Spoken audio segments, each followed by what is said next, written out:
This is the left side of Astana, home to Бул Астананын сол жээги жана бул жерде өзгөчө бир көчө бар. Анын боюна жогорку деңгээлдеги бир нече ири спорттук объектилер жайгашкан. Алардын айрымдары Казакстанга эмес, бүтүндөй регион жана дүйнө масштабы боюнча уникалдуу. Мисалы, Алау муз тебүү стадиону, Сарыарка велотуреги жана Барыс хоккей аренасы ачылган учурда эл аралык эксперттер тарабынан дүйнөдөгү мыкты спорттук аянтчылардын катарына кирген. Мага ушул көчөнүн ичинде эле өлкөнүн көптөгөн спорттук муктаждыктарын чече турган инфраструктура түзүлгөнү абдан жагат. Бул конструктивдүү жана ыңгайлуу чечим. It's both practical and visionary.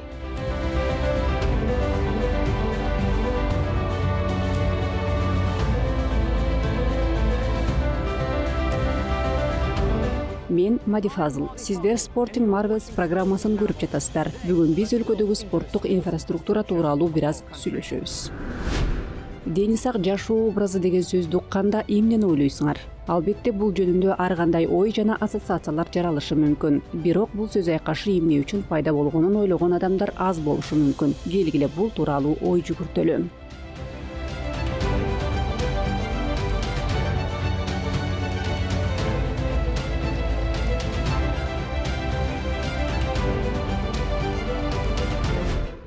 Өтө чоң өкүнүч менен айтыш керек, күнүмдүк иштер ден соолукту сактоого тоскоол болбогон заман өтүп кетти. Илгери адамдар табигый жашоо ритмин сактап, кечээден эс алып күндүн алгачкы нурлары менен гана үңкүрүнөн чыгышчу. Алар адатта таза, экологиялык жактан таза жемиштерди, балды, даамды жаңгактарды, дан өсүмдүктөрүн же курт-кумурскаларды издеп, узак жөө жүрүштөргө чыгышчу. Кээде бир жумада 1-2 жолу өтө пайдалуу мамонтту кууп жетүү же андан качуу үчүн укмуштуудай ылдамдык көрсөтүүгө туура келчү. Бул мамонт болсо өлөрүнө чейин табигый шартта эркин жайытта өскөндүктөн аны жеген адамдардын организмине абдан пайдалуу болгон.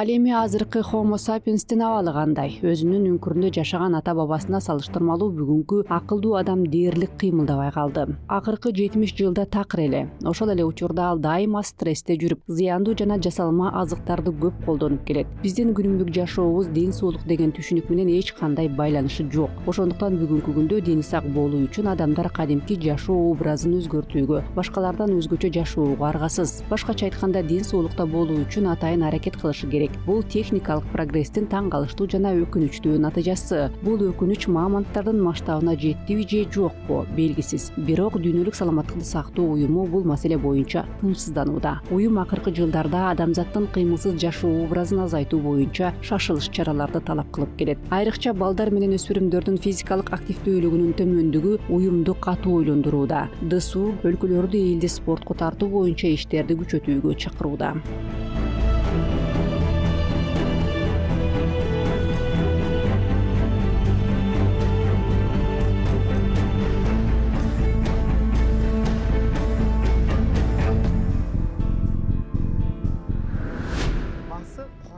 Бардыгы массалык спорттон башталат. Эң негизгиси бала дивандан туруп сыртка чыгышы керек. Сыртка чыккандан кийин ал айланасын карап, өзүнө кызыктуу нерсени табат да жаккан спорт түрү менен алектене баштайт.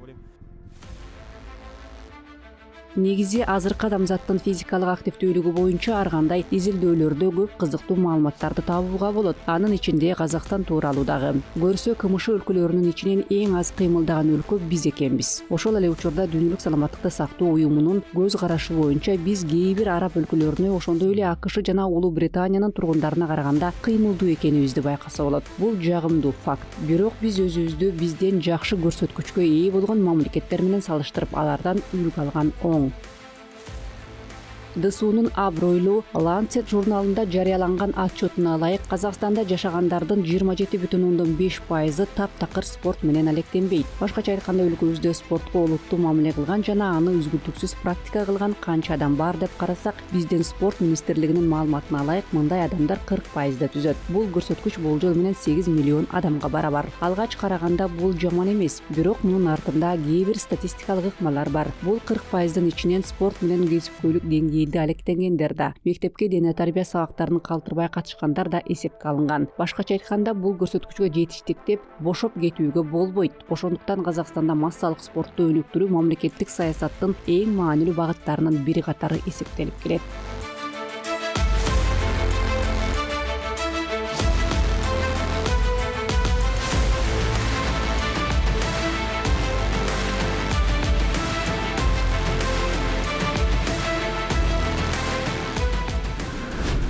бұқаралық спорт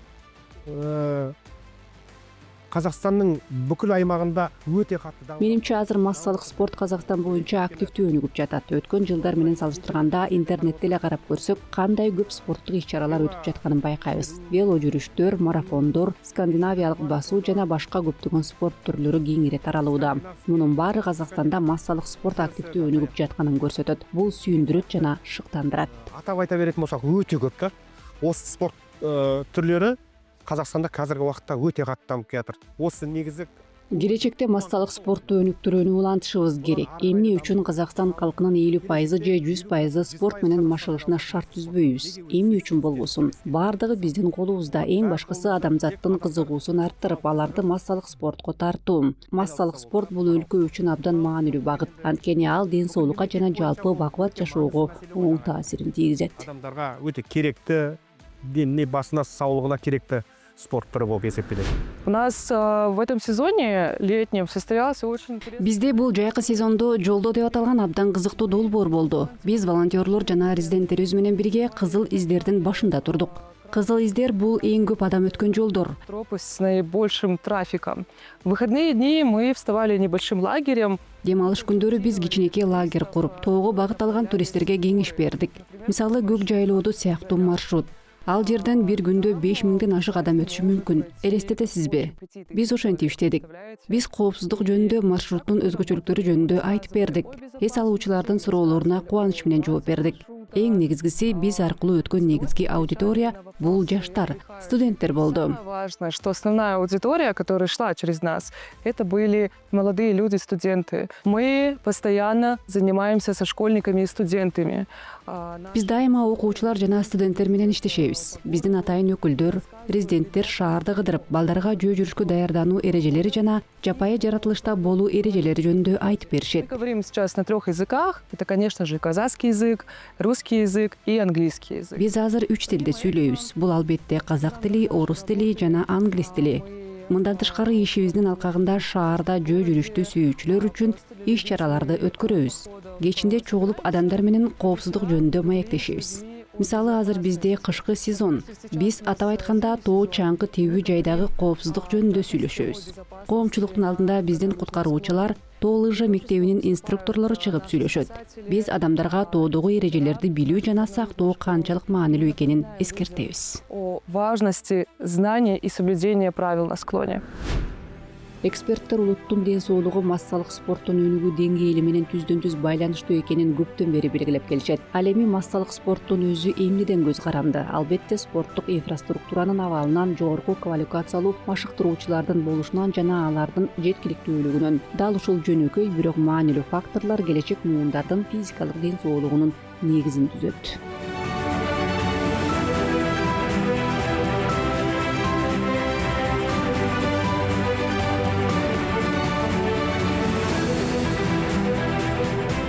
Қазақстанда спорттық инфраструктураны жақсы дамыту үшін Менимче азыр абал анчалык жаман эмес. Ар кайсы аймактарда спорттук объектилер курулууда. Мисалы Түркистанда чоң стадион курулду. Ал эми Кызыл Ордо шаарында 2025-жылы жаңы спорттук комплекс куруу пландалууда.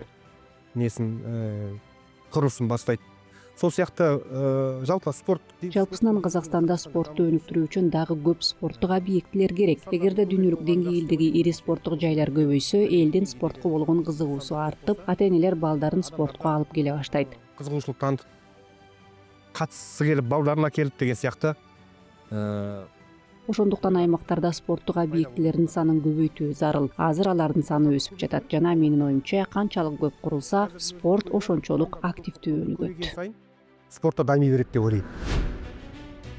Казакстанда спорт тармагына ар дайым жетиштүү каражат бөлүнүп келген жана спорттук инфраструктура боюнча долбоорлор иштелип чыгып, мезгил менен ишке ашырылып келген. Бирок акыркы жылдары бөлүнгөн триллиондогон каражаттар негизинен кесипкөй спортту өнүктүрүүгө жумшалган. Учурда өлкөдө спортко карата каржылоонун тарыхый кайра каралышы жүрүп жатат. Кесипкөй спорт колдоого алынат, бирок негизинен Казакстандын дүйнөлүк рейтингтерде жогорку позицияларга жетишине өбөлгө туза турган спорттун түрлөрү гана артыкчылыкка ээ болот. Буга 180 түрдүн ичинен 60 спорт дисциплинасы кирген. Бул эмнени билдирет? Бул ири каржылык агымдар бошоп, ал эми массалык спортту өнүктүрүүгө, балдар жана өспүрүмдөр спортуна мүмкүнчүлүгү чектелген спортчулар үчүн шарттарды жакшыртууга, спорттук инфраструктураны жаңыртууга жана кеңейтүүгө багытталат дегенди түшүндүрөт. Айтылгандай, бул өлкө үчүн спорттук каржылоонун жаңы доору. Бул кесипкөй спорттун кызыкчылыктарын чектүү эмес, анткени күчтүү кесипкөй спортту өнүктүрүү үчүн эң алгач массалык спортту жакшы деңгээлге чыгаруу зарыл.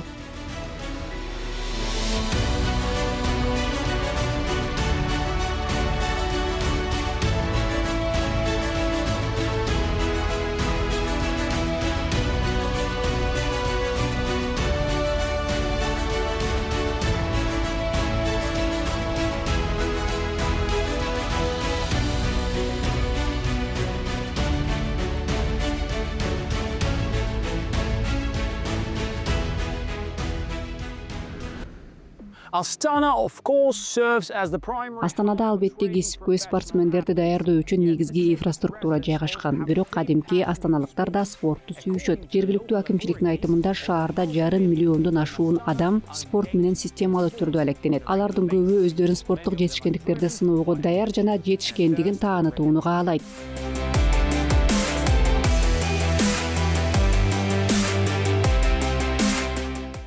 Мисалы үчүн 2024-жылы шаарда 400дөн ашык ар кандай спорттук иш-чаралар өткөрүлгөн. Алардын 50ге жакыны эл аралык деңгээлдеги чоң мелдештер болгон. Мына ушундай. Астанада башка ири шаарларда эле кесипкөй спортко арналган инфраструктура жөнөкөй жарагандар үчүн да жетиштүү экендигин сөзсүз белгилей кетүү керек. Жергиликтүү эл бул мүмкүнчүлүктү толук колдонууда. Акыркы жылдары Казакстанда жакшы тенденция байкалууда. Барган сайын көбүрөөк жарандар өз дене тарбиясын жакшыртууга аракет кылышууда. Көптөр спорттун белгилүү бир түрүнө кызыгып, аны менен үзгүлтүксүз алектенишет. Бул сүзүү, чуркоо, теннис, бокс спорту, би жана башка көптөгөн тармактар болушу мүмкүн. Айрымдар спорттук коомчулуктарды, федерацияларды жана ассоциацияларды түзүп, өздөрүнүн сүйүктүү багыттарында профессионалдык деңгээлде машыгууга шарт түзүүдө. Дал ушул спорт сүйүүчүлөрү Казакстанда ар кандай деңгээлдеги мелдештерди өткөрүүгө дем берүүдө. Мурун мындай иш-чараларды негизинен мамлекеттик органдар уюштурса, бүгүнкү күндө сүйүүчүлөр спорту өз алдынча өнүгүп, мелдештер жеке демилгелер менен өткөрүлө баштады. Ушундай шарттарда өзгөчө таланттуу спорт сүйүүчүлөр пайда болуп, алар азыр Казакстандын атынан эл аралык турнирлерде да ийгиликтерди жаратууда.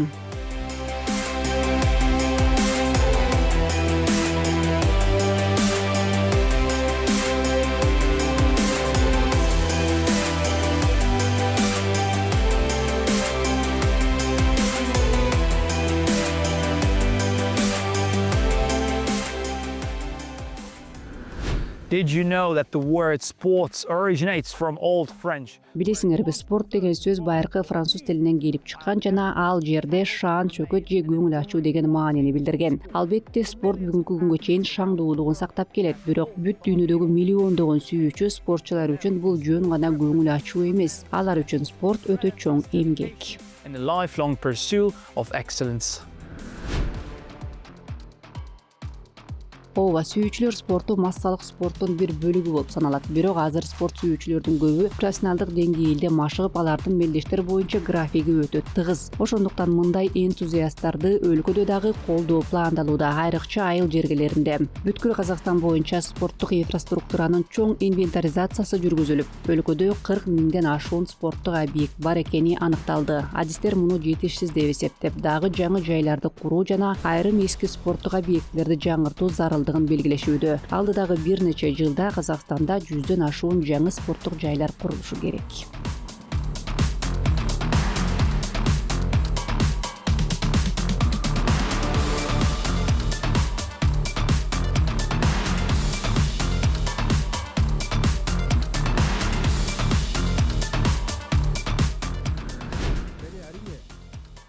Анан албетте спортту өнүктүрүү үчүн квалификациялуу адистер керек. Казакстанда мындай адистерди даярдоо үчүн атайын академиялар бар. Мисалы, Алматыда спорт академиясы иштесе, Астанада 2-3 жыл мурун жаңы академия ачылган. Эгерде ушундай эле академиялар көбөйүп, болочоктогу спорттук адистер ал жерге тарбияланууга жөнөтүлсө, Казакстандагы спорт дагы да жогорку деңгээлге чыгат деп ишенебиз. Бул багытта министрликтер, акимчиликтер жана башка тиешелүү мекемелер жигердүү иш алып барууда.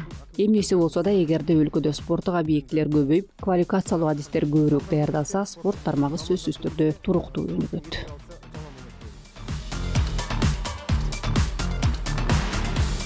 Одан бөлек айтатын болсақ, мына маман жөнінде мамандар. Мысалы, бізде оңтүстік өңірде эгерде адистиктер тууралуу айта турган болсок, мисалы түштүк аймакта жеке күрөштөр жакшы өнүккөн. Ал эми түндүк аймактарда кышкы спорттун түрлөрү, Жамбыл облусунда футбол жакшы өнүккөн. Ал эми Алматыда дагы көптөгөн түрлөрү өнүгүүдө. осы мықты мамандарды, жергілікті жердің мамандарын Эгерде күчтүү адистерди ар бир региондон алмаштырып турса, мисалы Кызылорда же Түштүк Казакстан облусунан тажрыйбалуу машыктыруучулар Астана же Түндүк Казакстан, Өскемен, Костанайга келип иштешсе жана өз билимдери менен бөлүшсө, бул Казакстанда спорттун өнүгүшүнө абдан чоң таасирин тийгизмек. Костанай жаққа барып, өзін білген несін үйретсе, білетін деңгейін. Ол жақтағы хоккей, мәнерлеп сырғанау, конькимен жүгіру деген сияқты. Андан тышкары хоккей, фигуралуу коньки тебүү жана коньки менен чуркоо спортунун адистери түндүк аймактардан түштүккө келип, жаңы спорттук объектилерде же учурда модернизациядан өтүп жаткан жайларда иштесе, бул дагы өз натыйжасын бере турган эле. Тек бұл жерде өзіміздің мамандарға жүгіну керек та, мысалы, өзіміздің жергілікті жерде. Қазірде осы министрліктің ұстанған саясаты сол ғой.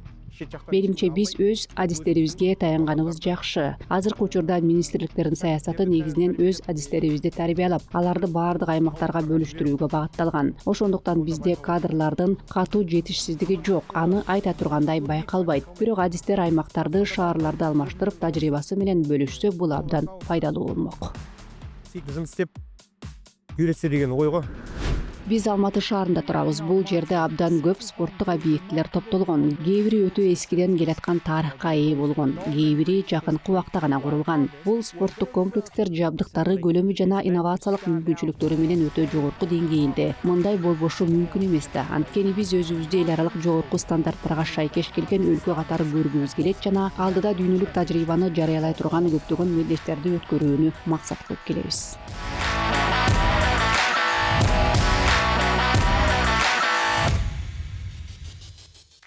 Бирок билесиздерби, мага Казакстандагы, айрыкча Алматыдагы спорттук объектилердин эң кызыктуу жактарынын бири эмне? Бул жерлерде кадимки калк чоңдор жана балдар, кесипкөй спортчулар эмес, каалаган убакытта спорт менен алектене алат. Кээде адамга жөн гана чечим чыгарып, спорт залына келүү керек. Эч нерсе албастан өзү гана келгени жетиштүү. Анткени бүт керектүү шаймандарды жана машыктыруучунун кеңешин жеринен алууга болот.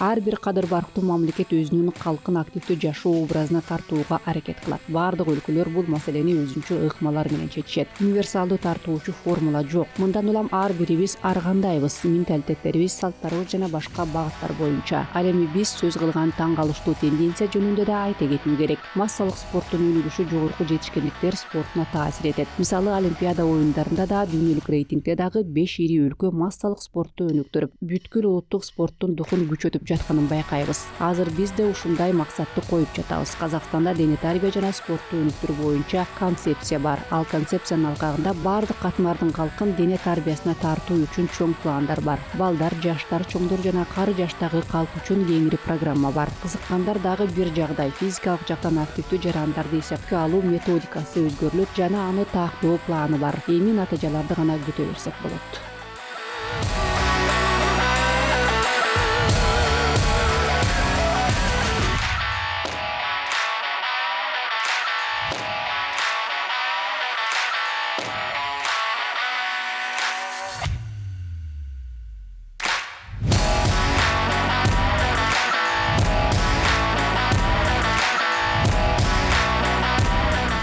Do you know why I love sports? Because sports embodies Билесиңерби, мен спортты эмне үчүн жакшы көрөм? Анткени спорт бизге адамдарга таандык бир абдан кызыктуу өзгөчөлүктүн чындыкка айланган көрүнүшү.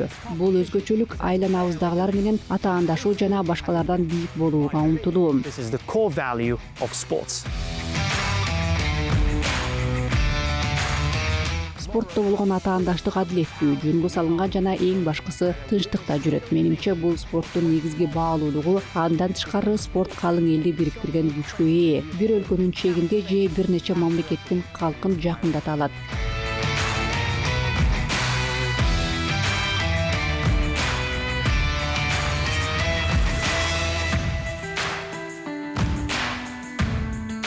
Анткени спорт бир жагынан абдан көркөм, тартымдуу, өлкөнүн патриотизмин чагылдырган жана шык берген көрүнүш. Эгерде сиз кесипкөй спортко кызыкпасаңыз да, ден соолуктун камын көрүү жана сергек жашоо адам үчүн алгачкы орунда турган байлык экендигине кошуларсыз. Демек, кымбаттуу көрөрманым, спортту жакшы көрүңүздөр, спорт менен алектениңиздер. Кайсы жерде десеңиздер, өтө көп жерде. Казакстандын эң мыкты спорттук комплекстери жөнүндөгү Sport in Marvels программасын көрүп туруңуздар. Мен Мари Фазыл. Амандашканча саламатта туруңуздар.